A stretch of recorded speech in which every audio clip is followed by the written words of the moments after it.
مبینہ audio leaks کی تحقیقات کرنے والے 3 رکنی کمیشن کے خلاف سپریم کورٹ کے 5 رکنی لاجر بینچ تشکیل۔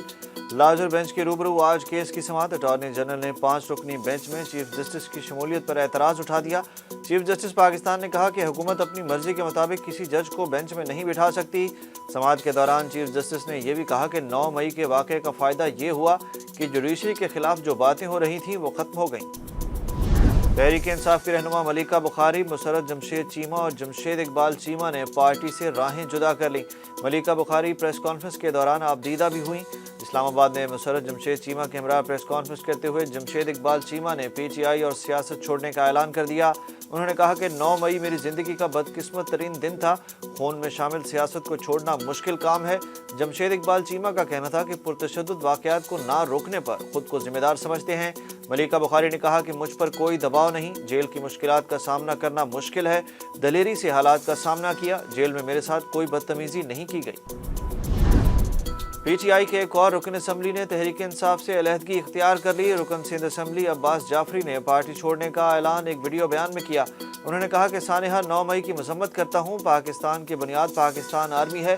میں پارٹی پوزیشن اور پارٹی رکنیت سے استعفیٰ دیتا ہوں۔ عباس جعفری پی ایس 125 سے رکن سندھ اسمبلی تھے۔ تحریک انصاف کے رہنما چند ماہ جیل میں نہیں رہ سکتے، اس کے سوا ان پر کوئی دباؤ نہیں تھا۔ وفاقی وزیر داخلہ رانا ثناءاللہ کی نجی ٹی وی پروگرام میں گفتگو۔ رانا ثناءاللہ نے کہا کہ 9 مئی کے واقعات میں ملوث لوگ اکثر پیشی سے چھپیں گے تو پولیس ان کے رشتہ داروں کی گھر میں تلاشی کرے گی۔ سیاسی جماعت عسکریت پسند بننا چاہ رہی ہے تو قانون اپنا راستہ بدلے گا۔ بلاول بھٹو کا پی ٹی آئی پر ممکنہ پابندی پر اہم موقف۔ وزیر خارجہ نے کہا کہ اصولی طور پر کسی بھی سیاسی جماعت پر پابندی کی مخالفت کرتے ہیں، لیکن سیاسی جماعت کو بھی سیاسی جماعت رہنے کی خواہش رکھنی ہوگی۔ انہوں نے کہا کہ پی ٹی آئی میں سیاسی جماعت بننے کی قابلیت ہے۔ میں سمجھتا ہوں کہ 9 مئی جیسے واقعات ہماری تاریخ میں پہلے کبھی نہیں ہوئے۔ عمران خان وزیر اعظم رہے ہیں اور 70 سال کے سیاستدان ہیں، انہیں اس چیز کا خیال رکھنا چاہیے۔ جج دھمکی کیس میں ٹرائل کورٹ میں طلبی کے خلاف عمران خان کی اپیل خارج ہو گئی۔ ایڈیشنل سیشن جج اسلام آباد طاہر عباس چپرا نے تفصیلی فیصلہ جاری کر دیا۔